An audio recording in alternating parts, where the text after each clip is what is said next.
Well, I've just had a delicious tuna melt for lunch, and I'm going to be showing you how to cook it in a moment. Cheers. Hello darlings, my name is Davies and I'm the Knob by the Hob. So, first things first, the tuna. Always buy albacore tuna, it's a bit more expensive, but you can use any tuna you want. Do 2 jars, because I've got some hungry lads coming for lunch. This is in spring water, so I don't really like tuna in oil. I always find it's a bit oily. I use a low-fat mayonnaise.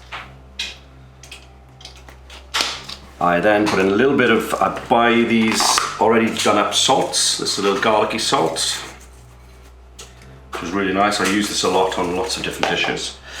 And I then have some fresh chives, or a little bit of this, because I mix this also with the cheese later. The fresh chives from my local farm shop, where I get quite a bit of my produce.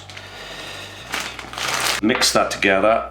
Earlier on, I cut up a red onion. I marinate the onion for a little while in some white wine vinegar. You can use red wine vinegar, any wine vinegar really.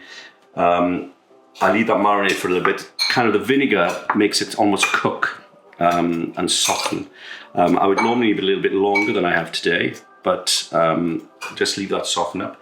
And then I put a little handful of that in as well. And fork. And then I'll mix all that up. This tuna is quite meaty. Some of the other tunas you buy in the tins are much more mushy, which actually makes it a little bit easier to mash up. But this particular tuna is good quality and is a bit more expensive, as I said. But so when you mash that in, put a little bit more onion in. Put that to one side. Now, I do various different things. I am not one to, for less is more, more is more. So, good quality sourdough bread. Again, I've got this from my farm shop. I'm going to do 3 portions of this today. So, this has got a seeded sourdough. You can have a plain sourdough, but I like sourdough. Sprinkle of olive oil. This is a really good quality Italian olive oil that you use. I love olive oil and I always buy the good stuff. Extra virgin, like myself. I then put a little bit of garlic, just rub the oil and the bread. You can actually buy a garlic olive oil, which you could use, save time. But I rub the bread then with garlic. Sometimes I even put a little, I love garlic, so sometimes I even chop up a little bit on the bread, like that. Then I'll slice tomatoes again. These are from my local farm shop. These are heritage tomatoes. Never keep my tomatoes in the fridge. Always keep them outside, room temperature. It tastes much better. Bit of tomato on there. The other thing with tomatoes I think brings out the flavour is a little bit of salt, and again I'll use that garlic salt I mentioned to you earlier on. So a little bit of sprinkle of that on there.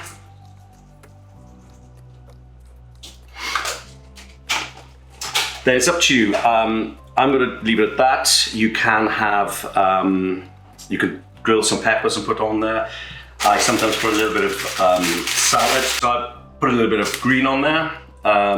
Just give it a bit of colour. Then the next thing would be the cheeses, which is quite important. Now, I like to mix 3 different cheeses. A mature cheddar, a mozzarella, and a Parmesan. So, I have 2 parts mozzarella to 1 part cheddar, and then depending on what, I love Parmesan, I put it on everything, it makes everything taste better. Depends on how much Parmesan you like, just a healthy amount of Parmesan. I buy my cheeses like this, it's just so much easier. Life's too short to be grating stuff. So some cheddar.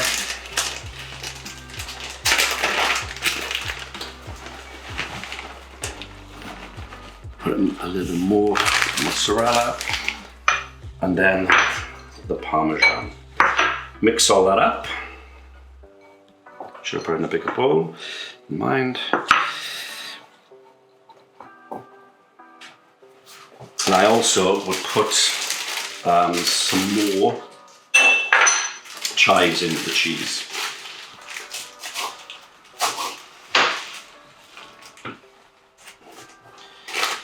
Mix that up again. Okay. Now to build your tuna melt, put the tuna on, the tuna mix on.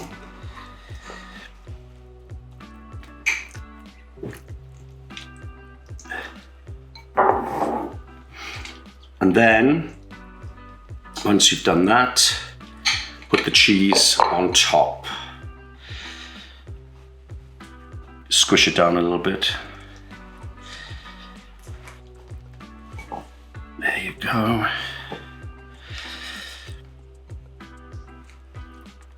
Okay.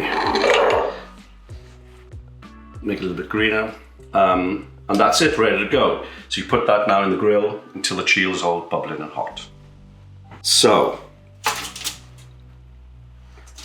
I always put some foil in the bottom of my, because I'm a lazy sod when it comes to cleaning.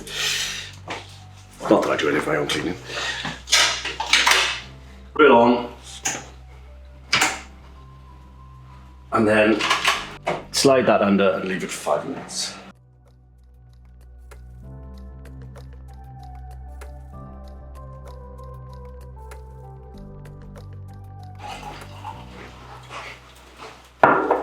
You can see my two assistants here, Arthur and May. We're always sniffing around. May's a Brussels Griffon. Arthur's a smooth fox terrier. Anyway, to complement the tuna melt, I love a drink. I've got a British champagne, pink champagne, Simpsons. It's called Canterbury Rosé, absolutely delicious. So I recommend that. Again, local farm shop, there's a wine merchant who's very good. Cheers.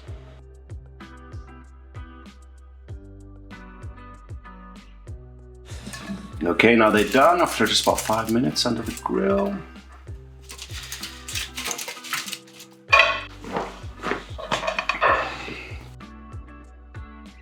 Okay, so there you have it. Tuna melts, a little bit of chives on the top. Cheers. Have a nice lunch.